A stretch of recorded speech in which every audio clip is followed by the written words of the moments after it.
Hello and welcome to PA 460 Administration and Public Policy Development. I'm Dr. David Kanan, and this is the Performance Measurement Lecture for Module 3. We're going to start talking about policy inputs.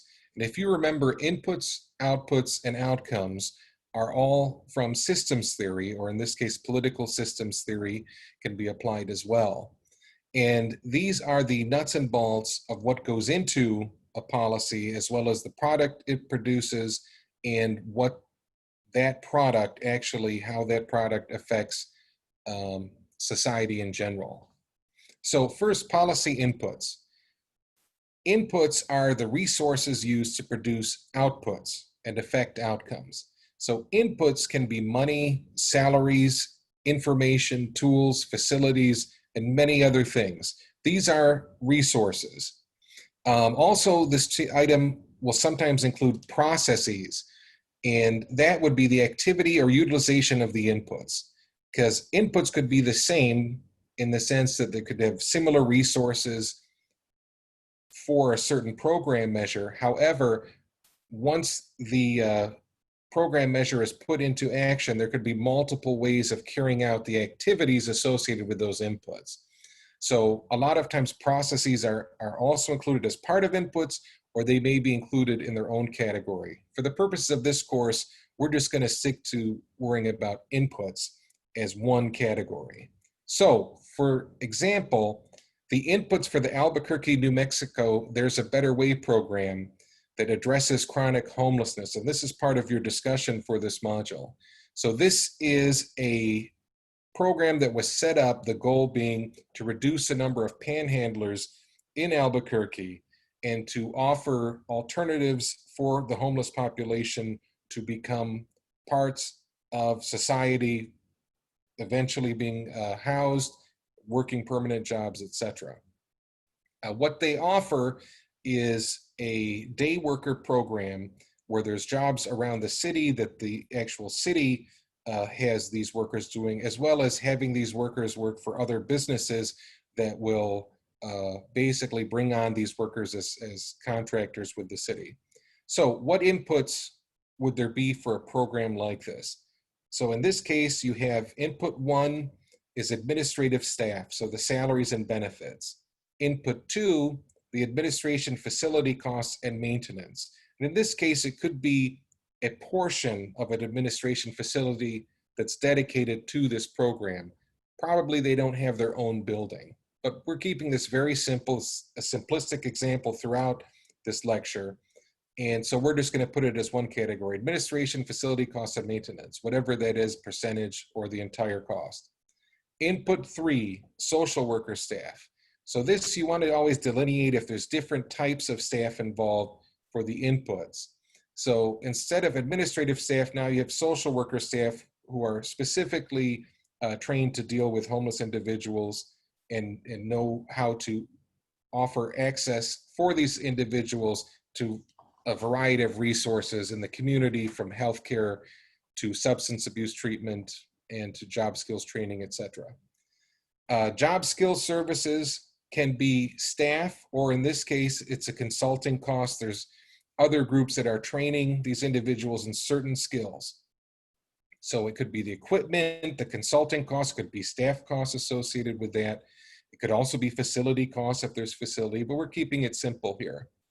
Input 5 is the outreach van itself. This is what's going out, picking up homeless people, asking them if they want to work in the day worker program and to sign up for services, etc. So the van purchase and then maintenance, we're putting that all together in one category here. Input 6 is the outreach van and day worker staff, which is very important.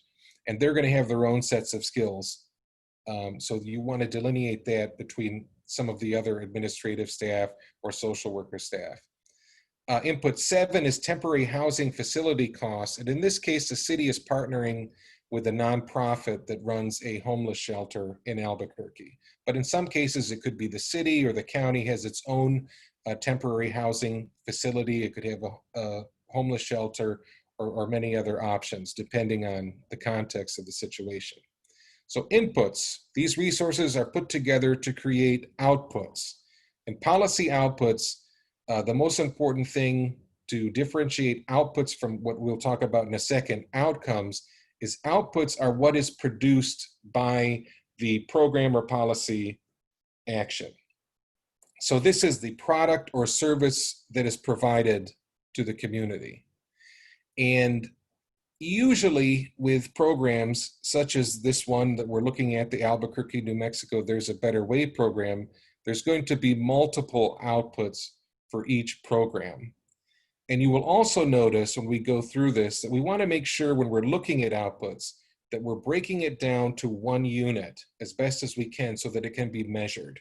So an output is something that can be easily measured as a product or service that's being produced. It's not a general thing like we're producing happy homeless people who enjoy life now. That's not something that can be measured. What you want is something that the program is actually can keep tabs on and the program is tangibly producing. So in this case, output one is program participant successfully completes a day worker assignment. That's easy. Someone's picked up, yes, they'd like to do the assignment and it's completed for one day. Output two, program participant successfully housed in temporary housing. So one person picked up in the outreach van, voluntarily goes to the temporary housing, and in this case, that's with the nonprofit, local nonprofit. Output three, program participant successfully completes social worker assessment. So in this case, maybe there's something where you meet with a social worker and they do an assessment to see what needs that the individual may have, whether it's healthcare, mental health, etc. Output four, program participant successfully completes a job skills training program. So that's something that's easily measurable. They completed the program. Output five, the program participant successfully secures temporary employment. So this means, okay, from the job training and the day worker program, now you have someone who has found at least temporary employment. So that's the next stage up from just a day worker. And that's pretty much what the program offers itself, are the outputs. But the outputs hopefully will produce desired outcomes. And the outcomes are the direct or indirect societal consequences of implementing those specific policy outputs, which are of course created by inputs and processes. So desired outcomes are related directly to the intended goals of a policy or program. That's the difference. Outcomes are not going to be as easily measurable as outputs. They may be certain aspects or an operational measure. Let's say for homelessness, one of the operational measures would be the number of homeless, let's say in Albuquerque, New Mexico for the year. So that can be measured easily. However, the difficulty in measurement is, did those outputs created by the program actually lead to the number of homeless living on the streets going up or down? Outcome two, program participant obtains permanent housing. That's important. A goal of this is to take someone from the street and have them no longer be homeless. So obtaining permanent housing is a goal. Does the city or county provide that with the program? Not directly, though they offer it in stages prior to that with the ultimate goal of permanent housing. They don't have permanent housing that they are giving to the homeless individuals. Outcome three, program participant obtains permanent employment. Again, they're not offering permanent employment, they're offering day worker program, but the goal being with the job skills training, etc., that these individuals will find permanent employment. So that would be a desired outcome. And outcome four, the program participant does not return to panhandling or homelessness. And this is very important. You want to make sure that those who are participating in the program, that the recidivism rate is low, that you don't have a lot of people that go through the program and it's not successful. If there is some recidivism rate, there's going to be, especially with homelessness, is fine, but you want to make sure that you are lowering that. And that would mean you're increasing the effectiveness of the program. So the important question here is, are the policy outputs positively associated with the policy desired outcomes? And that's the measure of effectiveness.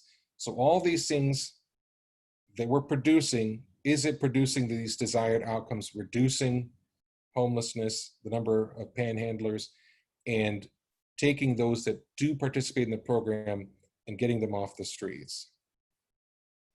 So in the textbook, we have their version of the evaluative criteria, and it's good. And these are standard measures used by many, many people. We have some slight changes for this course. We're adding a couple and combining a couple, and I'll explain why we do that. But definitely review the evaluative criteria, the figure 6.1 in the text, and it's also in the module. So because they complement each other. They're not different. We're just combining some and adding some. So for the purposes of this course, evaluative criteria, we'll look at efficiency. And efficiency is the measure of the cost of the inputs needed to produce a standard unit of an output. So for the example that we had previously, what are the costs of all of these inputs going into this There's a Better Way program? How much does it cost to produce one standard unit of an output? And let's say the output in this case is participation in a day worker program for 1 day. And it's a bit difficult to measure, but there are ways that you can measure that. Just think of this conceptually. The goal being the less input costs needed to produce an output unit, the more efficient. So that's the goal, and that's efficiency. How to get that? Total cost of inputs divided by the total number of outputs equals the cost to produce one output. Now, efficiency and effectiveness are often misconstrued. And effectiveness is a bit different than efficiency. Efficiency you want, but there can be a very efficient program that's not very effective. And I have an example coming up that'll describe a situation where that happens. But effectiveness means, are the desired outputs are the policy outputs producing the desired outcomes? Is there a positive association between the two? Basically, how well did the policy satisfy the goals and objectives? That's effectiveness. When you think effectiveness, think outcomes. Effectiveness can also be measured as the cost of inputs needed to produce a standard measure of a desired outcome. So for example, this meant much cost of the inputs for this program produced a 10% or is associated with a 10% decrease in homelessness for Albuquerque. So one could have a measure like that and bring it forth. The reality, though, is that many factors affecting outcomes are outside the scope of a single policy action and beyond the administrative capacity of a governmental unit. And in this case, several other things, natural disasters, employment rates, factory closing, etc., could have a big impact on the effectiveness, the desired outcome measures that are not associated with the program itself. And you could also have where there's other things like a new factory opens, people move away, etc., where you're getting very positive effectiveness, positive desired outcomes, but really they're not associated with the output. So it's a difficult thing to measure, and all of the contributing factors need to be considered. Equity is often confused with equality, and there's a very simple example here in this cartoon. And you have equality where you have the three people, the father, the middle son, and the toddler, all get one case to stand on. And that's great for the father. He can see a little bit farther. He really didn't need it. The middle son now can see over the edge, but the toddler still is looking straight at the boards. So equity says, okay, the father doesn't need it. The middle son needs one case, and the toddler needs two. Of course, the question would become, you're giving two cases to the toddler, he may fall and hurt himself, but that's another issue. But that gives a very simplistic breakdown of the difference between equity and equality. So it's needs-based. Another important part of equity is access and benefits. So who has limited access and why? What are the benefits and who's getting those benefits? And what are the positive or negative externalities? And as we discussed before, externalities are those things that are unintended consequences. And whom do they affect? A negative externality, and based on this cartoon example, would be that toddlers are falling off the two cases and hurting themselves. And that wasn't intended, but that would be a negative externality. So what constitutes fair? And that society must decide, and has done so through in this United States through the Constitution, as well as court cases, Supreme Court cases, etc. But it's always evolving and changing. And we see that especially when it comes to certain minority group rights over the past several decades. Administrative capacity, and for the purpose of this course, we're combining two factors from the text, the technical feasibility and administrative feasibility, and that forms the measure of administrative capacity. And that's the ability a government unit or a subcontractor in a P3, a public-private partnership, has to complete tasks or effectively maintain programs given its current status. And in many cases, administrative capacity is limited, even with the influx of resources or funding.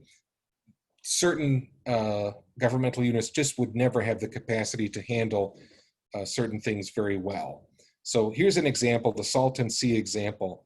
And this is just a simple way to look at it. So the Salton Sea is this very large polluted lake that is full of nasty toxins from decades of farm runoff flowing into it that actually keeps the water level high. Otherwise it would just evaporate and become a sink, which it was before.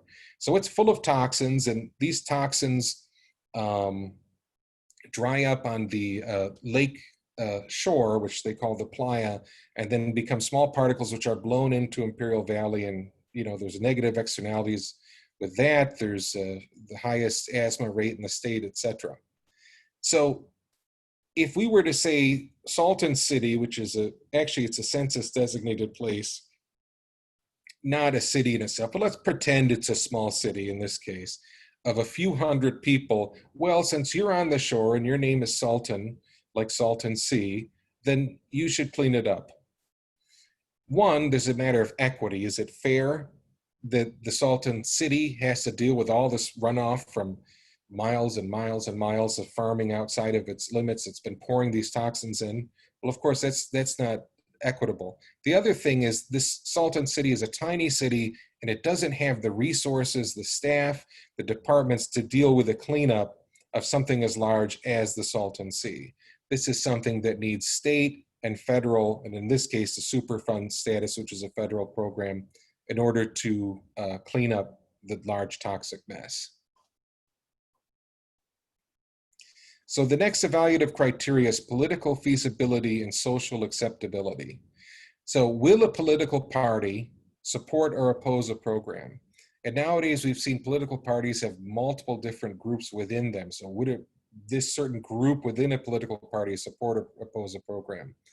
Will a significant number of residents support or oppose a proposal? Some things are very specific to a region or a city. And then finally, will special interest groups promote or fight a policy action? So for example, we're combining political feasibility and social acceptability into one because they often are intertwined. So in this case, an example of political feasibility would be in the state of Texas, which is a very big gun rights state. Would some sort of gun control measure that's very harsh be something that would be supported? Politically, no, probably on both sides of the aisle. As well as you'd have special interest groups like the NRA coming in to fight the policy action. So it would have very low political feasibility or social acceptability. Liberty, legality has to do with, does the policy action adhere to the law or the spirit of the law or the spirit of the Constitution? Does it hold liberty, freedom, etc., all of these things that are built into our system? Does it have an adequate reverence for those policies? And finally, we're adding this measure, which is important in open government, and that's transparency. And this is an accountability measure. So does the public have access to information data of the actions of public officials associated with the policy, action, or program. Do they have access to the spending? Where is the money going? How much money is in the program? This is all public data that should be available to the citizens in a representative democracy or republic that we have. So it's vital that this is built into the policy action to avoid corruption, which happens often, unfortunately, and adequately meet democratic responsibilities. So here's an example of an efficient but not effective policy example. Again, this is kind of a silly, outrageous example, but it should make the point clear. So it's the iTablet Homeless Outreach Program. So in this case, a city partners with an iTablet manufacturer. I wanted to say another I something, but I was worried that I'd get in trouble with the manufacturer. So it's iTablet. And a homeless advocacy nonprofit to provide free iTablets to homeless individuals in the city. Each iTablet is programmed with easily accessible information on how to access housing, health, job resources, substance abuse, 12-step meetings, etc. The goals are to improve the quality of life for the homeless and to reduce the active homeless population of the city. So those two goals are important. Now, if we're looking at efficiency, we would say it's very efficient. Why? In this case, the costs of the inputs are virtually nothing. You have free iTablets from the manufacturer, free distribution of the devices to the homeless population by the homeless advocacy nonprofit group. And compared to hiring social workers who are outreach or going out and maybe a vehicle, et cetera, and have to have offices to meet and speak with each homeless individual, this is highly efficient. It doesn't cost anything, essentially. It costs very little, so it's very efficient. The problem is effectiveness. Let's say in this case, the program clients, those individuals taking advantage of the program with substance abuse issues, sell their iTablets for drugs and alcohol. In addition, word gets out and other transient individuals come to the city to do the same thing. So they're getting the iTablets, selling them for drugs and alcohol. So in the end, it's actually increasing the overall number of homeless in the area. And in addition to that, the quality of life for these homeless individuals is not good, as they are selling these things, getting more drugs and alcohol, contributing to more problems with the city and police, et cetera. So due to the negative externalities, the program is considered ineffective. So this is a simplistic example of a highly efficient program, but not an effective program whatsoever. So there's a couple things in the text. We have, for the cost benefit analysis, there's a video in module 3 and part 2. Make sure to watch that. Outside of a cost benefit analysis, you have a cost effectiveness analysis, which is a bit different. And the advantage is the cost effectiveness analysis doesn't require a measurement of the value of intangible benefits, such as human lives saved or the number of trees planted, et cetera. It just looks and compares different policy alternatives that can produce the benefit in terms of their relative cost. So this amount of money could save one life, or this amount of money could save this many trees. So this is used quite a bit. FEMA, Federal Emergency Management Agency, in 2004, worked with cities and states in earthquake-prone areas, some of which we don't often consider, and that's what the example is here. It's the New Madrid fault line, which is the seismic zone, and that's located near the Mississippi River in Arkansas, Illinois, through Mississippi, Missouri, Tennessee. And basically what they said is we need to set building construction standards comparable to those in California already, based on a cost effectiveness analysis, prioritizing the number of potential lives saved. And these things hadn't been put into place. And the New Madrid earthquake, there was a massive earthquake in 1811 through 1812, there were a series of earthquakes that actually changed the direction of the Mississippi River. So when they say the big one is coming, actually, not only in California, but the New Madrid earthquake, which would be extremely damaging, as now there's a lot of large cities. At the time there wasn't. So some other elements of evaluation and assessments are forecasting, impact, and risk assessments. And forecasting is done all the time in the private sector and the public sector, and that's projecting what will happen regarding a policy, action, or program in the future. For example, Social Security and Medicare each produce an annual report that has a large section devoted to estimates of future demand for these services, and as well as the estimates of the potential economic gap between the costs of providing the services and the expected revenues to cover those costs. That's something that's always on the minds of policymakers, is are these very large and expensive programs, can they be sustainable? Forecasting isn't always right, however. If we look at the Iraq War back about 15 years ago, and the Iraq War initial estimates were that it would cost anywhere, depending on which source from the administration, was 50 billion to 100 billion, or about 90 some billion dollars. In reality, the Iraq War cost close to $2 trillion and lasted far longer than anyone would have thought. So sometimes the forecasting is done, in this case, was it just a mistake? Was it hubris? Or was it possibly to minimize some of the actual damage that this war may cause and the cost in order to get more support at the time? Probably a mixture of a lot of those things. Similar to forecasting, you have impact assessments, and that's looking at if analysts can systematically examine the effects that may occur from taking a certain action. Impact assessments are done all the time through the EPA, Environmental Protection Agency.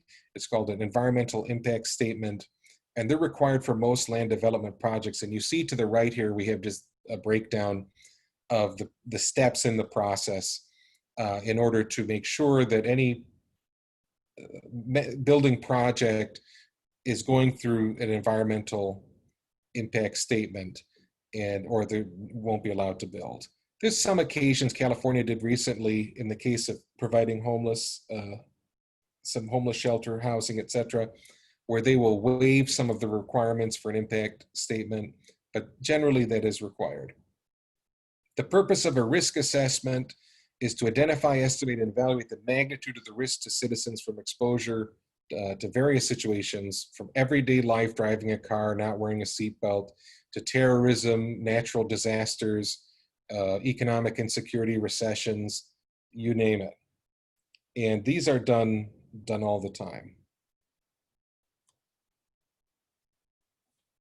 Finally, we have implementation analysis and program evaluation.